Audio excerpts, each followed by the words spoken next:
오늘은 로고스 아카데미 73과입니다.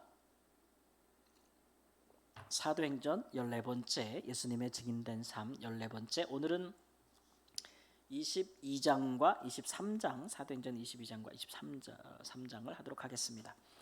우리가 지금 바울이 그 성령께 매임을 받으셔서 예루살렘에 갔다 이렇게 얘기했습니다.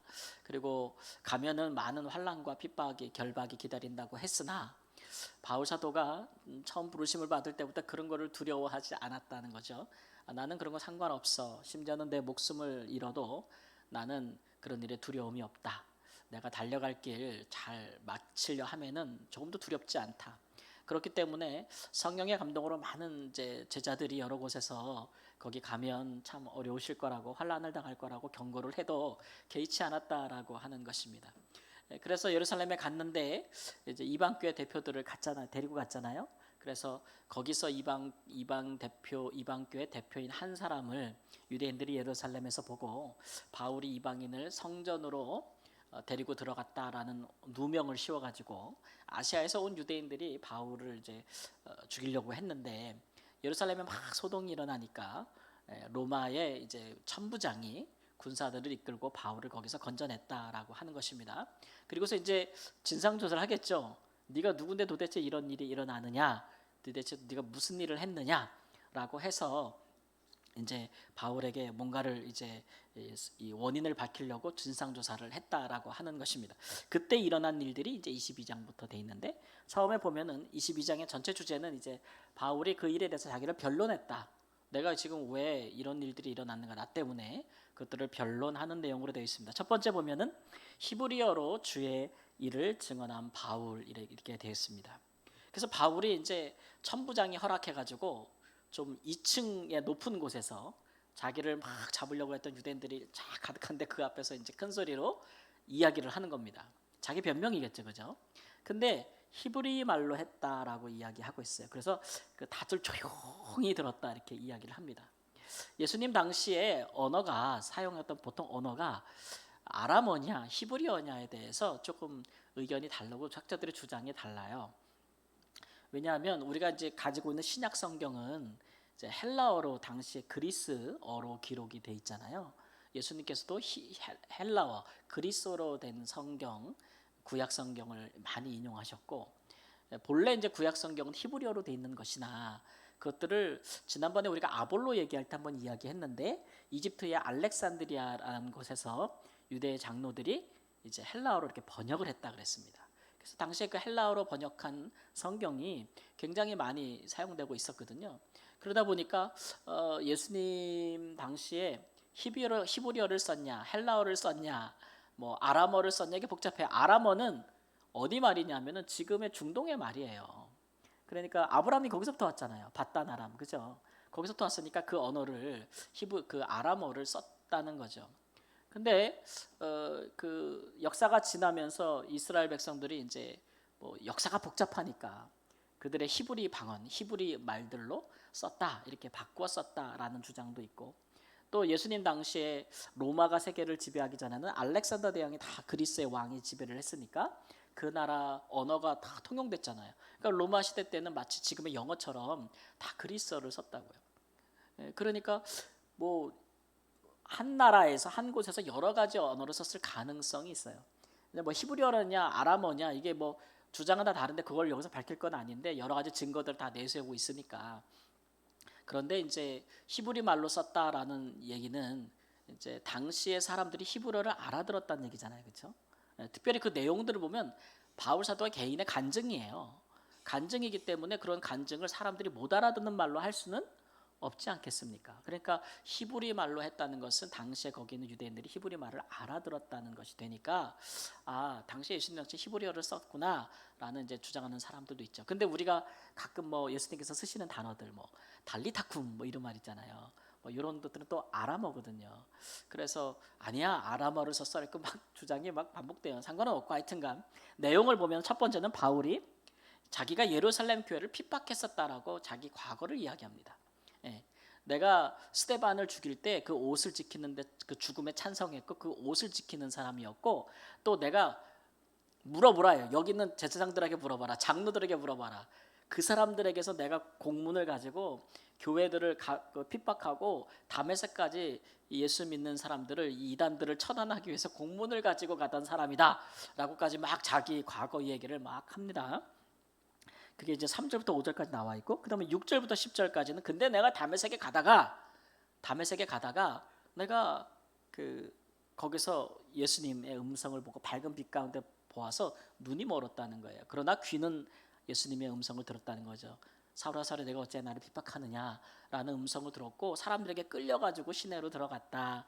근데 거기 다메섹에서 많은 유대인들에게도 존경을 받는 아나니아라는 제자가 있어서 그 사람이 나한테 세례를 주고 안수함에 내 눈이 떠졌고, 그리고 내가 나중에 예루살렘에 와서 성전에서 기도할 때에 성령께서 내 안에 소명을 주셨다는 거죠. 너는 이방인들에게 가라. 이방인들을 위한 전도를 해라. 라는 사명을 주셨다라고 이제 거기서 마무리가 되는데, 더 얘기하고 싶은데 또 그 얘기를 듣고 난리가 난 거예요. 그래가지고 말도 못하고 거기서 이제 중단되는 거죠. 그래서 천부장이 바울을 데리고 신변보호를 하기 위해서 이제 데려갔다. 이것으로 이제 22장 내용이 대충 마무리가 되고 있는데, 바울이 왜 개인 간증을 했겠습니까? 그가 받은 오해는 뭐냐면 왜 이방인을 성전에 데려갔느냐는 거잖아요. 근데 실제로 바울은 이방인을 성전으로 데려가지 않았어요. 이방 교회 대표 7명을 예루살렘 교회에 보이기 위해서 예루살렘에 데려왔게 했을 뿐, 바울이 성전에 들어갈 때 이방인을 데려 들어간 게 아니에요. 성전을 더럽힌 게 아니에요. 오히려 유대인 중에서 예루살렘 교회 내에서 하나님께 서원해서 머리 깎는 사람들의 비용을 그가 대고 성전에 들어갔던 거지, 이방인을 몰래 데리고 들어간 적이 없거든요. 그러니까 누명이잖아요. 그러면 너는 왜 이방인을 데리고 왔느냐 예루살렘에, 그런 거에 대한 변명이라고 보시면 되죠. 왜냐하면 부활하신 주 예수께서 나를 이방인들에게 복음을 전하라고 하셨다. 근데 이제 이런 일들, 이방인들에게 뭔가 전도하는 일들은 꼭 그 예루살렘 교회나 초대교회의 파송모도 선교사들만 하던 게 아니에요. 우리가 아시다시피 이미 이방 지역에는 유대교에 입교한 이방인들이 있었잖아요. 그 얘기는 이미 유대인들이, 유대교를 믿는 사람들이, 율법이 열심히 있는 이 사람들도 이방인을 뭐 했다고요? 전도했다는 얘기예요. 전도했다는 얘기죠. 그래서 이방인들로 하여금 유대인처럼 살게 하려고 하는 열심을 가지고 전도한 사람들도 있었기 때문에 이방인 선교 자체가 잘못됐다? 그거는 아니라는 거죠. 그러니까 나 잘못한 거 없어. 니네들이 생각할 때 내가 잘못한 것이라고는, 내가 예수 그리스도, 너희들이 십자가에 못 박혀 죽은 예수 그리스도의 이름으로 내가 소명을 받았다는 거 외에는 나 잘못한 거 없어. 이런 얘기죠. 근데 바울을 잡으려고 소동을 일으킨 사람들 중에 예루살렘 교회 성도들은 없었겠냐고요. 딱 예루살렘에 와서 선교 보고할 때 야고보 사도가 뭐라 그래요? 우리 예루살렘 교회에 율법의 열성이 있는 수만 명이 있다 그러잖아요. 그러니까 이 예루살렘 교회는 당시에 굉장한 대형 교회예요, 그렇죠? 우리나라 뭐 성도들 그때 수만 명이면 지금 수십만 명인데, 우리나라 수십만 명 거느리 성도들 수가 있는 교회 있잖아요, 그죠? 그 정도의 존재력을 갖고 있는데 그 사람들도 바울이 율법을 없애려고 한다라는 것들로 들었기 때문에 이 사람들도 바울을 미워하고 있었잖아요, 그렇죠? 그러니까 바울이 그래도 나 잘못한 거 없다, 나 그런 일 하지 않았다, 이제 이렇게 변명하는 차원에서 자기 이야기를 하고 있습니다. 그러고 나니까 이제 천부장이 막 그 일로 더 소동이 막 일어나니까 이게 천부장이 이제 질서를 유지해야 되잖아요. 그러니까 이 사람이 화근이라고 보고 이 사람을 고문하고 채찍질하라 그래요. 그래서 네가 뭘 잘못했는지 이실직고하라고. 옛날에는 왜 뭘 이렇게 증거를 대고 뭘 하는 게 아니라 꼭 고문부터 하고 이실직고하렸다 이런 거 많이 하잖아요. 불 때까지 지져라 뭐 이런 거 옛날에는 항상 이런 거 많이 하잖아요. 그러니까 때리고 본단 말이에요. 막 육체적인 고문을 막 하는데, 막 하려고 하니까 바울이 뭐냐면 26절에 이런 말씀을 합니다. 결박과 신문을 벗어난 바울에 함께 읽습니다. 너희가 로마 시민된 자를 죄도 정하지 아니하고 채찍질할 수 있느냐 이렇게 얘기하죠. 나 로마 시민인데, 로마 시민권이 있는 사람은 재판 없이 함부로 처벌할 수 없다는 거죠. 로마법에. 또 너 왜 그러느냐 이렇게 얘기하니까 천부장이 너무 놀래가지고 너 로마 시민권자냐고. 나는 돈 주고 샀다고. 그 당시에 돈 많이 주면 시민권 살 수 있었나 봐요. 그죠? 네. 당시에 로마 시민권 대단한 거죠, 그죠? 근데 천부장은 나는 돈 주고 샀는데 너는 그랬더니 바울이 나는 나면서부터 가졌노라. 그러니까 바울은 이제 예루살렘에서 자랐잖아요, 그죠? 어릴 때는 길리기아 다소라는 아시아 지역에서 자랐지만 그러나 언젠가 그가 예루살렘에 와서 바리새인의 엄격한 율법 교육을 받고 자란 사람이거든요. 그리고 어딘가 얘기할 때 자기 아버지도 바리새인이라 그랬어요. 오늘 그 자기 변명할 때 보면은 그러니까 아버지도 바리새인이고 자기도 바리새인이고 그런데도 로마 시민권을 갖고 있었다 그러니까 굉장히 이방에서 적응을 굉장히 잘하는 사람 그리고 이미 자기는 나면 출생부터 로마 시민권을 갖고 있었으니까 신분이 굉장히 좋은 배경을 갖고 있는 사람이라고 할 수가 있겠죠. 이 부분에 대해서 우리가 이제 살펴볼 것은 하나님이 왜 이런 바울을 이렇게 그 이방인의 선교자로 사용하셨는가라고 하는 겁니다. 적용을 한번 해보면 박해자가 변하여 전도자가 되었다라는 것을 우리가 생각할 수 있죠. 제가 볼 때는 하나님이 굉장히 지혜로우신 것 같아요. 왜냐하면 이 바울 같은 사람은 교회 입장에서 볼 때도 쉽게 받아들일 수 있는 사람이 아니잖아요. 반면에 유대인들 입장에서도 보면 이 사람 배신자거든요. 교회 입장에서 보면 이 사람 핍박자예요. 박해자였어. 근데 유대인들 입장에서 이 사람 배신자예요. 그러니까 이런 사람이 회심을 했을 경우에 이런 사람이 예루살렘에서 유대에서 사역한다는 것은 정말 어려운 일이죠, 그죠? 양쪽에 다 치이는 거 아니에요. 그러니까 이런 사람은 어디서 쓰는 게 좋아요? 저기 바깥에서 쓰는 게 제일 좋아. 그래서 하나님이 바울을 이방인의 사도로 부르셨다. 근데 저렇게 밖에 이방 지역으로 가면 거기에 있는 구성원들이 누구냐? 그러면 그곳에도 우리가 봤지만 회당들을 봤지만 이방 지역에도 보면은 거기도 보면 유대인들이 있어요. 여전히 율법에 열심히 있는 유대인들도 있고 유대교의 율법에 관심이 있는 이방인들이 다수고 또 율법에 열성인 유대인들도 있잖아요. 그러니까 이런 사람들을 선교하려면 율법에 대한 이해가 있어야 되죠. 그렇죠. 그러니까 율법 그러면 율법을 제일 깊이 연구한 사람들이 누구예요? 바리새인이에요. 바리새인 중에서 율법을 잘 알고 유대교를 잘 아나. 그런데 또 이방 지역에서 선교를 하려면 타문화권, 이방 문화권 잘 알아야 되죠. 그 누굴까요? 바울 사도는 거기서 자랐잖아요. 나중에 언제 공부하기 위해서 예루살렘으로 왔지만 거기서 나고 자랐잖아요. 그러니까 거기서 나고 자랐으면 이방 문화에 대해서 잘 알 거 아니에요. 그러니까 아주 적합한 거예요. 그래서 하나님이 바울 같은 사람을 택하여서 변하여 새 사람이 되게 하고 회심하게 하고 쓰시는 거예요. 그 결과적으로 우리 이렇게 보면 우리 하나님이 참 사람을 참 지혜롭게 부르신다 그런 생각이 들 수 있는데 반면에 이제 교회 입장에서 보면은 허구하게 많은 사람 중에 왜 이런 놈을 이런 박해자를 쓰시는가? 그러니 먼저 믿은 사람들이 질투가 나겠어요, 안 나겠어요? 나 같아도 날 것 같아. 이 굴러 들어온 놈이 박힌 놈 빼는 꼴이잖아요. 그러니까 기존의 교회 사람들은 먼저 된 제자들이나 이런 사람들은 질투, 시기 많이 느낄 수 있잖아요. 그럼에도 불구하고 하나님이 바울 같은 사람을 쓰시는 이유를 저는 디모데전서 1장 15절 말씀에서 찾습니다. 함께 읽습니다. 미쁘다 모든 사람들이 받을 만한 이 말이여 그리스도 예수께서 죄인을 구하시려고 세상에 임하셨도다 하였도다 내가 죄인 중에 괴순이라. 그러니까 예수께서 죄인을 구하시려고 세상에 임하셨도다라는 것은 완전히 한 문장이에요. 이거는 그냥 바울이 즉흥적으로 얘기한 게 아니고 우리가 도그마라고 해서 당시에 교회들이 하나의 신앙의 고백처럼 쓰던 하나의 문장인 거죠. 우리 캐리그마라고 얘기하는데 신학자들은 예수께서 죄인을 구하시려고 이 세상에 임하셨도다. 이건 하나의 아주 진리인 거예요. 이게 한 문장이 당시의 교회들에게 많이 가르쳐지고 선포된 거예요. 이 말씀은 누가 처음에 하신 말씀일까요? 예수님이 하신 말씀이잖아요. 나는 의인을 부르러 온 것이 아니요 죄인을 부르러 왔다. 그러면 예수님께서 죄인을 부르러 이 땅에 오셨다는 것을 예수님 당시에 가장 많이 잘 보여준 사람들이 누구예요? 제자들? 나 죄인을 부르기 위해서 왔다. 죄인들을 구하기 위해서 왔다라를 제일 많이 보여준 사람들이 누구예요? 확실하게 당시 사람들이 다 저놈은 진짜 죄인이라고 말하던 사람들. 세리, 창기, 세리 이런 사람들이 예수님을 만나고 변하여 새 사람이 되잖아요. 삭개오 같은 사람들. 그런 사람들을 볼 때에 사람들이 막 비난하죠. 왜 저런 사람을 만나는가 예수는. 왜 저런 사람과 교제하는가. 그럴 때 예수님께서 하신 말씀이 그거예요. 나는 의인이 아니라 죄인을 부르러 왔다.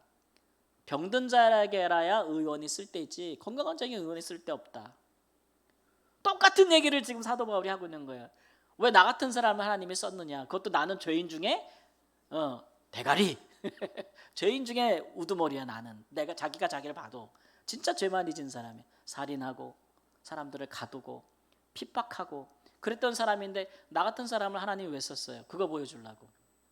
예수께서 죄인을 구하시려고 세상에 임하셨다.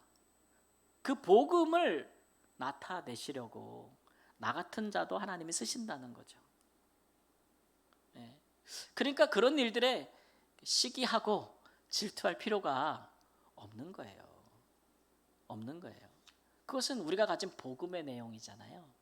만일 우리가 그런 일들에 신앙생활 하면서도 우리가 볼 때 나는 처음부터 믿고 무진장 고생해서 여기까지 온 것 같은데 그 뭐 우리 친척이나 뭐 형제 중이나 뭐 그 중에 아주 진짜 못났고 나쁘고 이런 사람인데 뒤늦게 신앙생활 시작하더니 얼마나 열심히 믿는지 뭐 장로 됐다 그러고 목사 됐다 그러고 뭐 됐다 그러고 막 그런 경우가 있거든요.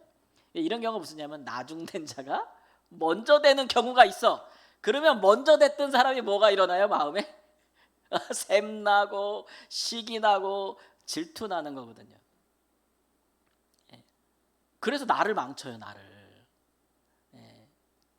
근데 그거는 하나님이 누구 편들어 주는 게 아니고 예수님, 여러분 딱 그거 생각하세요. 예수님께서 세리를 전도하시니요. 그래서 바울 같은 사람이 이렇게 됐으니 이런 거죠. 바울 같은 사람도 회심하고 하나님의 복음 전도자가 됐는데 세상에 그 어떤 죄를 지은 사람인들 구원받지 못하겠는가? 이런 생각을 갖게 할. 그럼 우리가 그런 경우 나중된 자들이 먼저 된 경우를 보면 우리는 어떤 마음이 일어나야 돼요? 하나님의 자비와 은혜가 참 놀랍도다 이렇게 얘기해야 되는 거예요, 사실은. 그렇죠? 근데 이제 시기와 질투가 일어나면 안 된다라는 거예요. 하나님을 찬양해야죠. 찬양해야죠. 그런 자세들이 이제 중요하다. 그게 이제 은혜 안에서 갖는 생각들이라는 거예요. 우리는 은혜 아래 있잖아요. 은혜 아래. 우리가 은혜 아래 있는 게 아니고 법 아래 있으면 서로의 외모를 보고 서로의 그렇게 경쟁하고 누가 더 의로우니 의롭지 않으니 그렇게 하는 건데, 그러나 은혜 아래 있으면 먼저 된 자로 자기를 높이지 않고 나중된 자가 먼저 된 자가 나중돼도 자기를 높일 것은 아무것도 없다는 거죠. 오직 높임 받으실 분은 누구예요? 은혜를 주신 예수님밖에 없어요. 그러니까 바울도 자기를 높이지는 않잖아요. 내가 같은 은혜를 입었다고 얘기하지. 그 은혜 아래서는 그런 거예요. 그러니까 뭐 먼저 신앙생활하고 헌신한 것도 있고 나중 뭐 하고 헌신한 것도 있고 다 뭐 공로가 다를 수 있어요. 근데 우리가 가진 천국의 법은 은혜니까 각 개인의 차등은 다 있을 수 있는데 은혜가 너무 커가지고 비교하면 다른 거는 아무것도 아니다 이거예요. 아무것도 아니다. 그게 은혜 아래 있다는 거잖아요. 그러니까 우리가 은혜 아래 우리가 확실하게 들어온 자의 생각과 가치관 이런 것들을 갖는 것이 굉장히 중요하죠. 근데 은혜 안에서 구원은 받았지만 아직 은혜 아래 있는 자들의 하시는 생각과 태도, 말 이런 것들이 하나도 안 돼 있어요. 그런 것들이 우리가 이제 육적이라고 얘기하는 거예요. 육신에 속해 있다. 아직도 옛 생활에 아직도 빠져 있는 거예요. 그러니까 내가 받은 구원이 어떤 것인지를 받았으나 깨닫지를 못해서 은혜에 합당한 말과 삶을 결실을 맺지 못하는 거죠. 그런 일들을 우리가 이렇게 적용하면서 한번 볼 수가 있습니다. 그 다음에 또 넘어갈까요? 그래서 이제 천부장이 바울을 함부로 할 수가 없으니까 그러면 하룻밤 그를 지켜두고 그 다음 날 이제 그 예루살렘에는 예수님을 재판해서 죽였던 법정이 있잖아요. 그게 뭐예요? 예루살렘 공의회잖아요. 예. 그 교회 말고 그 성전에서 있는 자들, 그 사람들이 법정을 갖고 있잖아요. 공회. 거기 앞에 바울을 세우고 군사들이 보호하면서 여기에 있는 대제사장들과 장로들은, 서기관들과 바리새인들은 왜 바울을 죽이려 하는가 한번 들어보려고 진상조사를 하려고 바울을 거기 세웁니다. 그럴 때 바울이 이제 거기서 이제 이제 말을 또 하는 것이죠. 30절 말씀 가니까 공의에 고발당한 바울. 천부장은 유대인들이 무슨 일로 그를 고발하는지 진상을 알고자 하여 그 결박을 풀고 명하여 제사장들과 온 공회를 모으고 바울을 데리고 내려가서 그들 앞에 세우니라. 그래서 바울을 이제 재판장 앞에 세운 거예요. 그때 바울이 이제 이야기를 하죠. 나는 양심을 따라 하나님을 섬겼습니다. 이렇게 얘기했더니 대제사장이 옆에 있는 종을 보고 가서 전무 새끼 입을 쳐라 그러죠. 그래서 사람이 와서 입을 팍 칠라는데 바울이 뭐라 하냐면은 이제 23장 2절 3절 말씀에 보면은 대제사장 아나니아가 바울 곁에 서 있는 사람들에게 그 입을 치라 명하니 바울이 이르되 회칠한 담이여 하나님이 너희를 치시리로다. 내가 나를 율법대로 심판한다고 앉아서 율법 어기고 나를 치라 하느냐 하니. 제가 볼 때 바울이 굉장히 뱀같이 지혜로워요. 왜냐하면은 바울이 대제사장을 모를 리가 없어요. 얼마나 친했는데 이 사람이 바울이 청년 때 스데반을 죽일 때 대제사장이 아닐 수도 있어요. 그러나 대제사장은 옷부터 다르잖아요. 바울이 모를 리가 없죠. 그들의 오른팔 역할을 했었는데. 그런데도 뭐냐면은 아니 재판을 이제 시작했는데 무슨 변명이나 변론을 하기도 전에 뭐부터 하라는 거예요? 때리라는 거예요. 때리라는 거. 아니 율법에 그런 게 어디 있어요? 죄도 정치 않고 사람을 패는 벌을 주는 게 어딨냐고요. 그러니까 바울이 모르는 척하면서 너이씨 막 이러면서 네가 말이야 어디 율법을 판단한다고 하면서 율법을 왜 어기냐고 막 비난을 써붙이는 거죠. 그랬더니 옆에 있는 사람이 야 너 하나님의 제사장한테 함부로 말을 한다고 그랬더니 바울이 뭐라 그래요? 아유 그러냐고 나 몰랐다고. 그래서 안 맞아요. 그래서 바울이 참 뱀같이 지혜롭다라는 말이 그런 상황 돌아가는 거 이런 거 다 판단하고 한다 이렇게 하는 것을 알 수가 있죠. 그래서 공회에서 분쟁을 얘기합니다. 그러고 나니까 이거 여기서 제대로 된 변론과 재판을 받을 것 같지가 않은 거죠. 바울의 생각에. 왜냐하면 이 법정은 지금 유대인들의 법정이에요. 바울이 유리한 것은 로마 법정에서 해야 돼요. 로마법으로는 바울이 하나도 걸릴 게 없어요. 그죠? 로마법을 어긴 게 없잖아요. 근데 이들이 바울을 죽이고자 하는 것은 율법에 관한 거, 유대인들의 법이란 말이에요. 그러니까 여기서 재판받는 것은 불리해요. 유대인들의 법정이니까. 예. 그래가지고 왜 예수님처럼 될 수 있잖아요. 이 사람들이 자기네끼리 막 재판하고 거짓 증인들을 세워가지고 뭐 막 뒤집어 씌워서 그 다음에 죽이려고 해도 자기네들이 죽일 수 없으니까 우르르 총독한테 몰려가가지고 이놈 죽여라 죽여라 막 정치적인 압력을 행사하고 안 그러면 가만 안 있겠다 막 이렇게 폭동을 일으킬 막 조장하게 되고 막 이러면 총독이 또 질서 유지를 위해서 아유 그래 알아서 해 이렇게 할 수 있잖아요. 그러니까 이 사람이 이제 그걸 원치 않는 거죠. 그래서 이 법정을 피하고자 한 것 같아요. 그래서 무슨 얘기를 하냐면 공회에서 분쟁을 입으로 야기시킵니다. 이렇게 보니까 거기에 법정에 나온 사람들 중에 반은 바리새인이요, 반은 사두개인들이라는 걸 아는 거죠. 바울이 그중 일부는 사두개인이요, 다른 일부는 바리새인인 줄 알고 공회에서 외쳐 이르되 여러분 형제들아 나는 바리새인이요 또 바리새인의 아들이라 죽은 자의 소망 곧 부활로 말미암아 내가 신문을 받노라 이렇게 이제 이야기를 합니다. 당시에 바리새인들과 사두개인들의 갈등은 아주 집요하게 첨예하게 대립되어 있는 상태, 권력 다툼을 하고 있는 상태인데 나 바리새인의 아들이다 이거죠. 그리고 내가 이제 부활이잖아요. 부활로 있다 하는 것 신문을 받노라. 그가 전한 복음에는 예수의 부활이 있지 않습니까? 그가 아까 처음에 변명할 때 나에게 소명을 주시고 나를 담에서도 나타나신 분이 누구예요? 부활하신 예수 그리스도잖아요. 그러니까 거짓말은 아니에요. 근데 바리새인들은 부활이 있다고 주장하고 사두개인들은 없다고 주장하니까 요 관계를 아주 이 사람은 잘 알거든요. 자기는 바리새인으로 자랐기 때문에. 그러니까 부활이 있다 하는 것으로 내가 신문을 받노라 그랬더니 바울을 냅두고 둘 사이에 이제 막 이제 논쟁이 벌어지고 난리가 나는 거죠. 그래가지고 또 천부장이 바울을 거기서 끄집어내요. 그 천부장이 안 거죠. 이 사람은 로마법을 어겨서 고발한 줄 알았더니 가보니까 로마법을 어긴 건 하나도 없고 이게 율법에 관한 지네 종교법인 거예요. 거기에 대해서 말하니까 이 사람은 내가 처분할 수 있는 사람은 아니다라는 생각을 한 거죠. 천부장이. 그래서 뗍니다. 그날 밤에 이제 그날 밤에 주께서 바울 곁에 서서 이르시되 담대하라 내가 예루살렘에서 나의 일을 증언한 것 같이 로마에서도 증언하여 하리라 하시니라. 예수님께서 그날 밤에 바울에게 나타났는데 옆에 서셨대요. 그러면서 두려워하지 말라 담대하라 네가 예루살렘에서 나의 일을 증언한 것 같이 로마에서도 증언해야 하리라. 그러니까 여기서 드디어 이제 밝혀지는 거죠. 바울이 왜 예루살렘에 왔느냐. 우리가 알기로 바울이 예루살렘에 오고자 했던 것은 처음부터 우리가 쭉 살펴봤지만 성령께서 예루살렘에 가라라고 처음부터 말씀하신 것은 아니었어요. 그가 이제 3차 선교 여행을 마치고 계획한 거죠. 내가 예루살렘에 갔다가 로마를 보아야겠다라고 계획한 거예요. 그래서 헌금을 가지고 예루살렘에 가서 선교 보고를 이방 교회 대표들을 데리고 가서 1차, 2차, 3차에 갔던 모든 열매들을 보고하고 이제 넘어가려고 하는 거예요. 이제 아시아랑 마게도냐는 선교 마무리. 이제는 로마부터 서바나까지 저 서유럽으로 가려고 하는 거예요. 이제는 동유럽이 아니라 서유럽으로 가려고 새로운 차원의 선교 단계로 넘어가려고 하기 때문에 계획한 거란 말이에요.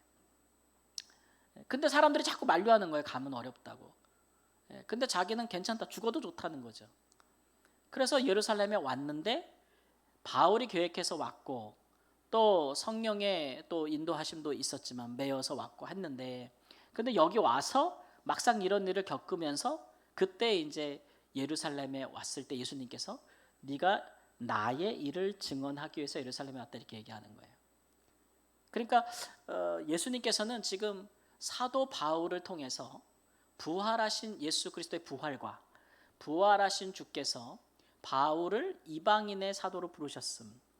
그 일을 하고 있어서 지금 이방에서 복음이 이렇게 전파되고 교회가 세워지고 있음을 단순히 예루살렘 교회에 보고하는 것만으로는 아니고 그것을 넘어서서 비록 이런 소란과 막 재판과 변론의 과정을 거치지만 예루살렘에 있는 모든 유대인들에게 그것을 알게 하려고 지금 하나님이 무슨 일을 행하고 있는지 이 청개구리들아 우물한 청개구리들아 알게 하려고 하나님이 지금 예루살렘에서 바울을 이렇게 쓰고 계시다는 것을 알려주는 거죠.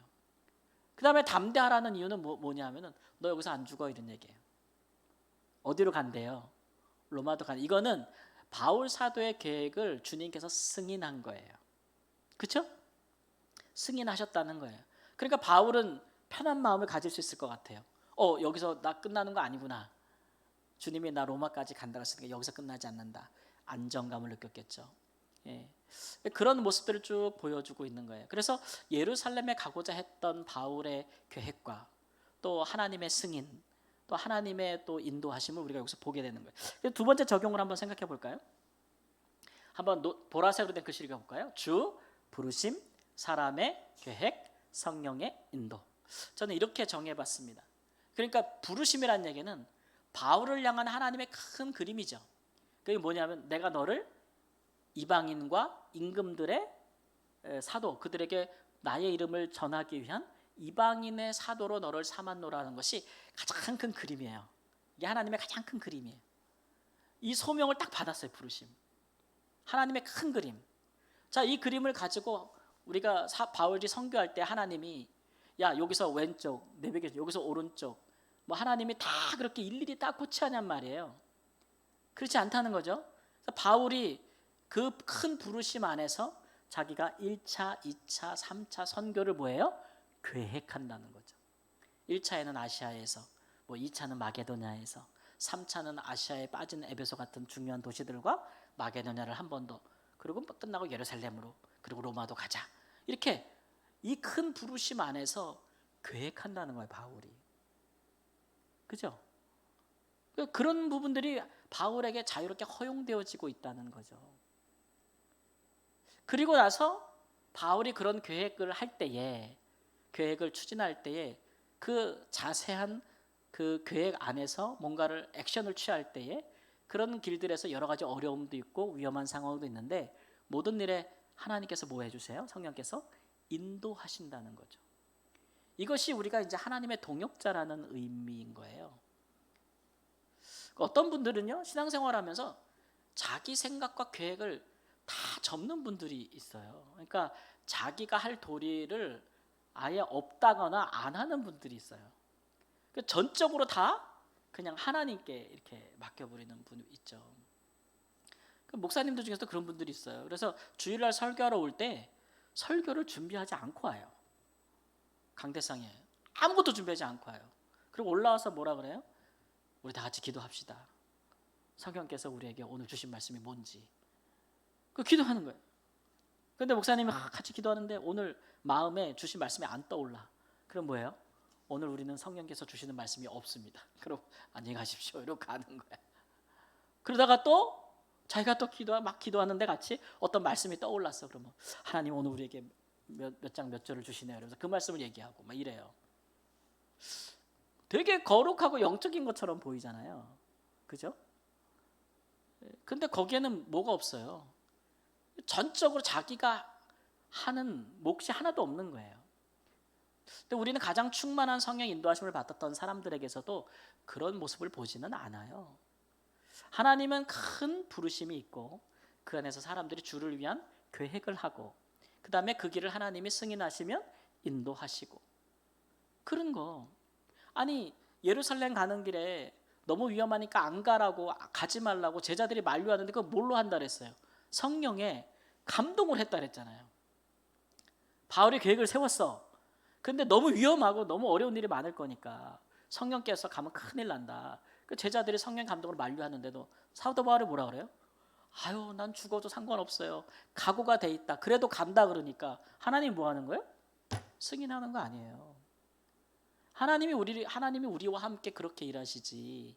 너는 생각도 하지 마. 너는 느끼지도 마. 너는 뭐 그냥 내가 하라는 대로만 해. 이렇게 하나님께서 우리를 그렇게 로봇처럼 의지가 없는 자, 생각이 없는 자로 사용하는 걸 하나님 원치 않으신다는 거죠.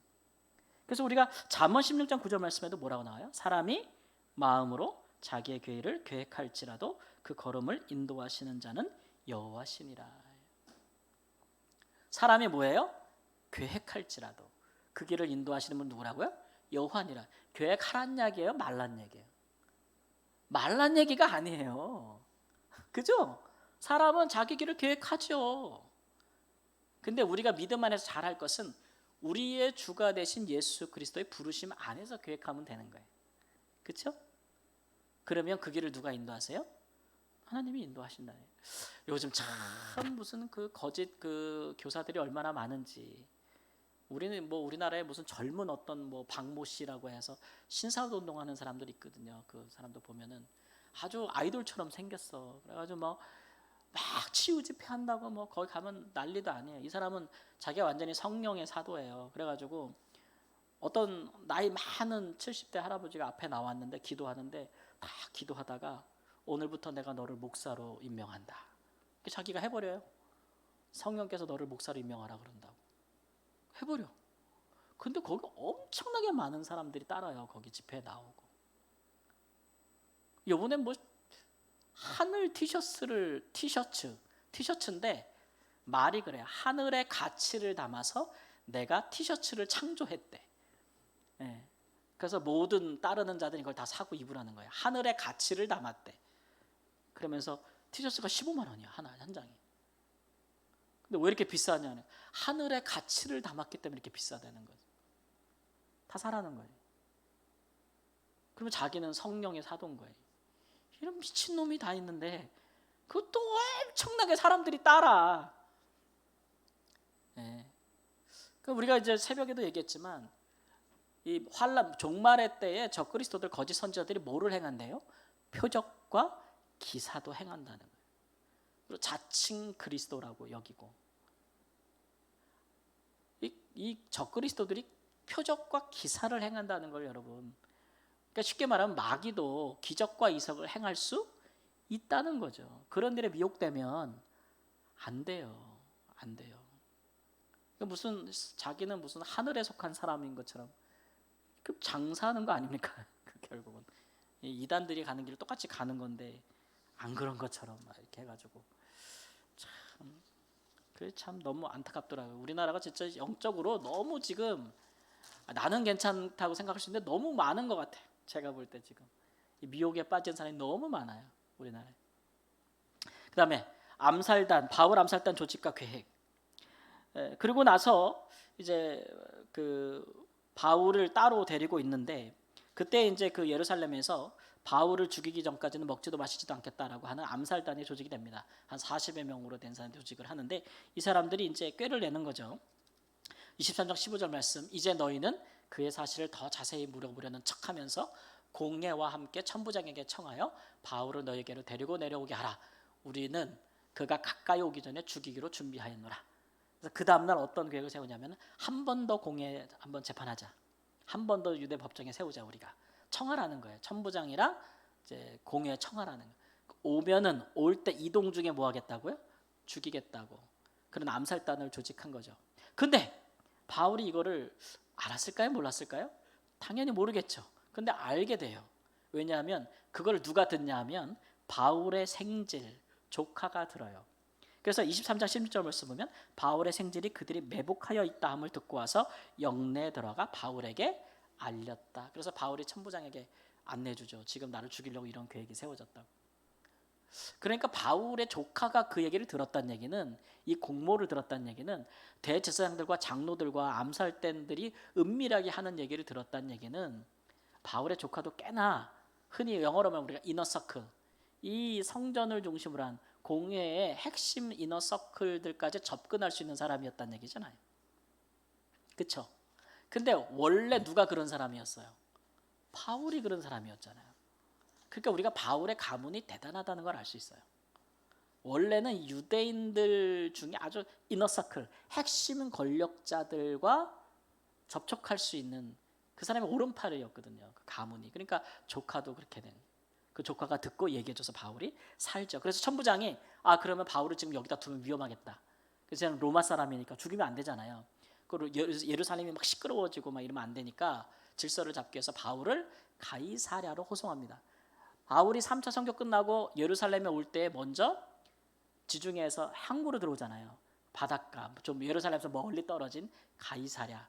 거기에 이제 벨릭스라는 총독이 있는데 거기까지 호송합니다. 근데 23장 23절 24절 말씀, 밤 제3시에 유대인들은 아침 6시부터 밤 저녁 6시까지 하루예요. 12시간. 그 하루 낮이죠. 그다음부터 다시 이제 1시, 2시, 3시 가니까 밤 3시면은 밤 9시예요. 밤 9시에 밤에 한밤중에 가이사랴로 갈 보병 200명, 기병 70명, 창병 200명. 생각해 보세요. 칼찬 보병 200명, 말탄 기병 70명, 긴 그 여보 영화 보면 로마 군인들이 긴 창 들고 다니잖아요. 그 창 200명, 이 한 사람을 안전하게 호송하려고 이런 몇 명이에요, 전부 군인들이. 200, 400, 470명이 사울을 태워가지고 가이사랴까지 호송하게 합니다. 그것도 밤에 은밀하게. 그만큼 지금 이 바울이 예루살렘에서 지금 아주 위험한 사람이에요. 이 사람 빨리 빼내지 않으면 예루살렘에 큰 소요와 사태가 일어날 수 있는 그런 사람이기 때문에 이렇게까지 군인들을 동원해서 그만큼 천부장이 질서 유지에 위기감을 느꼈다는 것을 의미하고 있는 것이죠. 그래가지고 이동시키고 그 다음에 바울을 감금합니다. 총독이 읽고. 그래서 가이사랴에 도착했는데 거기서 벨릭스라는 총독이 이제 천부장에 써온 편지가 있을 거 아니에요. 왜 이 사람을 호송했는지 여기까지 읽고 바울더러 어느 영지 사람이, 너 고향이 어디야? 그랬더니 너 본 적이 어디야? 그랬더니 길리기아 사람인 줄 알고 이르되 너를 고발하는 사람들이 오거든 내 말을 들으리라 하고 헤롯 궁에 그를 지키게 하니라. 여기 헤롯 궁에 왕의 궁이 또 있었나 봐요. 거기에 이제 감옥에 가둔 거죠. 그러니까 그러면 이제 예루살렘에서 바울을 고소하는 이제 제사장들과 장로들 중에 고소인들의 대표가 이제 가이사랴까지 와서 거기서 로마 총독에 입회하여 로마 법정에서 재판을 하는 겁니다. 그러니까 바울의 로마 법정에다 호소했기 때문에 그런 거죠. 유대 법정을 벗어나기 위해서.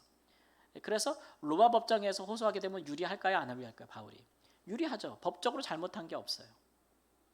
그래서 이제 근데 여기서 거의 뭐 1년 넘게 2년 가까이 이 가이사랴에 있게 돼요. 바울이. 왜냐하면 이 총독이 바울에게서 막 복음 전도를 듣습니다. 들으면서도 두려워하는 마음이 있어요. 근데 한편으로는 바울에게서 뭔가 돈 냄새가 나. 얘한테 내가 얘 이렇게 좀 너 내가 재판 잘해줄게. 그냥 풀려나게 해줄게. 그러니까 뇌물을 기대하고 바울을 계속 가둬놔요. 그래서 벨리스 총독이 가고 베스도라는 총독이 또 다음 부총독이 올 때까지도 붙잡아놔요. 그래서 바울은 여기서 계속해서 이제 총독들에게 이제 복음을 전하면서 이렇게 하는 일들을 하게 되죠. 그래서 예루살렘에 잡히고 거의 뭐 그 로마 황제 앞에 가서 재판을 받거든요. 가기까지 거의 뭐 2년 동안 시간이 걸려요. 2년이나 시간이 걸려요. 죄수의 신분으로. 그럼 로마 황제 법정에 가서는 바울이 또 뭐 했겠어요? 똑같이 자기가 왜 죄수로 와서 여기서 하고 있는지 했을 거 아니에요. 그러니까 증언을 한 거죠. 또 예수 그리스도에 대해서. 그럼 로마 황제가 풀어줬겠어요? 죽였겠어요? 풀어줬어요. 지금 죽지 않아요. 나중에 로마가 기독교를 핍박할 때 한참 뒤에 죽죠. 지금은 안 죽어요. 죄진 게 없으니까. 그래서 로마에 가서 또 2년 동안, 그때 로마에 가서 2년 동안은 감옥이 아니에요. 셋집. 시내에 셋집을 사서 가택연금된 상태에서 아는 사람들이 마음껏 자유롭게 출입하고 바울만 못 나가는 상태에서. 그러니까 바울은 거의 2년 동안은 죄세 신분으로 가이사랴에서, 그 다음에 2년은 또 로마의 가택연금. 이게 무슨 옛날에 무슨 우리나라 김영삼 대통령처럼 가택연금된 상태에서 계속 시간을 보내게 되면서 오가는 사람에게. 그러니까 로마에 가겠다고 로마서를 썼잖아요. 그리고 로마에 갔는데 죄인의 신분으로 가서 가택연금 상태에서 많은 로마의 교회 기독교인들과 교제하고 교통하고 그러면서 나중에 풀려나서 이 사람 이제 서바나로 선교하러 가는 겁니다. 그 과정이 쭉 이해가 되시죠? 이런 과정이 있어요. 마지막으로 제가 한번 적용하고 싶은 것은 이런 거죠. 진정한 자유란 무엇인가? 바울은 우리가 볼 때 많이 그러니까 이게 매인 사람이잖아요. 그는 성령에 매였고 실제로 결박당했고 체포당해서 우리가 이 여정을 보면은 죄인의 신분으로 1년 반이나 가이사랴에 있었고 로마에 가서도 집 밖에 못 나갔다 해요. 얼마나 답답했겠어요, 그죠? 죄인을 위한 집이 뭐 그렇게 마당도 넓고 막 그랬겠어요. 셋집이. 그러면 죄인을 그 셋집에 가두면 그 돈은 누가 냈겠어요? 동역자들이 내는 거예요. 거기서 2년 동안 갇혀 있는 건데 얼마나 답답했겠어. 자유를 뺏기고, 내가 왜 이렇게 살아야 되나. 보통은 그런 생각하기 마련인데도 바울은 이제 그렇게 생각하지 않았죠. 그러니까 내가 갇혔지만 실제로 나는 굉장히 자유한 사람이라는 거죠. 그러니까 육신의 구속을 진정한 그 자유를 박탈당했다고 보지 않는 겁니다. 그러나 바울 사도가 자유라고 얘기하는 것은 나는 지금 주 예수 그리스도를 따라가고 있기 때문에 성령의 인도하심을 받고 있기 때문에 나는 자유하다는 거예요. 그러니까 뭐에 대해서 자유하냐면 나는 죄에 대해서 자유하고, 그죠? 지금 바울은 자기가 지은 죄 때문에 지금 결박당한 거 아니잖아요. 그것 때문에 재판받는 거 아니잖아요. 그러니까 자기는 죄에서 자유한 거예요. 죄로부터 자유하니 죄가 가져다 주는 결과에서도 자유롭겠죠. 만일 잘못해서 그가 사형 선고를 받아서 죽는다 할지라도 자기 죄 때문에 죽는 것은 아니에요. 그건 예수님과 같은 죽음이에요. 이것은 하나님의 의를 행하다가 복음을 전하다가 순교하는 것이기 때문에 죄의 결과로서의 사망이 아니기 때문에 오히려 주 예수의 부활에 참여하는 거기 때문에 그는 자기가 전혀 자유를 박탈당했다고 생각하지 않는 거죠. 그래서 이런 것들이 사실은 그리스도인들의 진정한 자유예요. 우리의 자유는 그냥 육신적인 그 자유라고 하지 않죠. 우리가 그리스도를 위하여 살면서 때로는 이렇게 사람들이 볼 때 제한과 고난과 이런 어려움을 당하는 수가 있겠죠. 그러나 반대로 그렇지 않은 사람들은 여전히 죄 가운데 살아가고 있지 않습니까? 죄의 종으로. 그게 사실은 진정한 자유와 박탈인 거죠. 진정한 자유와 박탈. 뭐 자유롭게 돌아다니고 자유롭게 살고 있지만 그 사람들은 실제로 그리스도 주 예수를 믿고 따르지 않고 있으니 그 사람들은 진정으로 죄의 종들이고 사실은 영원한 사망의 안에 갇혀 있는 사람들이 되는 것이죠. 그래서 우리가 좀 이런 우리의 인식 변화들, 대조적인 인식 변화들이 좀 필요한 것 같아요. 그래서 우리가 뭐 엄격하게 말하면 사실은 우리가 종에서, 죄의 종에서 의의 종으로 바뀌는 것인데, 사탄의 자녀에서 예수 그리스도의 사람으로 자녀로 바뀌는 것인데, 우리가 주일날 또 한번 자세히 논의해 보겠지만 말씀에서 이런, 근데 우리가 이제 이런 그 진정한 그 우리의 인식의 변화들이 일어나지 않고 있다라는 것을 우리가 좀 진지하게 생각해 봐야 돼요. 그러니까 우리가 복음을 듣고 스스로 그리스도인이라 여기고 하나님의 자녀라고 여기지만, 진실로 그렇게 믿고 따랐던 사람들이 가지게 되는 진정한 그들의 영성과 또 생각들, 또 삶의 선택들에서 너무 괴리감이 심한 거예요. 그러니까 우리는 너무 종교적인 거죠. 그죠? 그리스도를 따른다는 것이 그냥 주일 와서 예배드리고 뭐 그냥 그것으로 우리가 다 퉁치고 있는 거예요. 퉁치고 있어요. 우리의 삶에서 진정으로 예수 그리스도를 어떠한 것도 감수하고 그 부르심을 위해서 따르고자 하는, 주님이 나를 부르셨으니 그 일에 대해서는 어떤 것도 감수하고 그 일에 육체의 고난이 될지라도 그것은 내게 진정한 자유의 박탈이 되지 않는다고 믿고, 이거는 영화로운 일이며 영광스러운 일이라고 믿고 막 따르고, 그런 삶을 너무 사모해서 믿음 안에서 하나님 나를 향한 부르심은 무엇입니까? 라고 기도하지 않고 진실로 그런 일들을 갈망하지 않는 그런 진정한 신앙의 모습이 없는 시대에 우리가 사는 것이 아닌가 이런 생각이 들고, 한편으로 이제 목회자로서 저는 이런 말씀 중심으로 전할 때에 우리가 가진 진짜 복음은 이러하고, 복음을 진짜 믿고 따르는 자들의 삶은 이러해야 될 것에 대해서 이야기할 때 얼마나 많은 사람들이 반응하겠는가, 얼마나 많은 사람이 정말 진짜 기도를 완전히 바꿔서 하나님 나의 부르심은 무엇입니까? 하나님의 향한 나의 소명은 무엇입니까? 진지하게 묻고 하나님이 무엇을 알려주든 진짜 따르고자 하는 강한 의지가 있고 믿음이 있고 그걸 실천에 옮기는, 정말 예수님의 가족으로 살고자 하는, 제자로 살고자 하는 그런 신실한 사람들이 있는 것이 교회잖아요. 근데 목회자조차도 그게 두려움이 있어요. 사실 이렇게 진짜 자꾸 복음의 핵심으로 파고 들어가면 사람들이 불편할 것이다,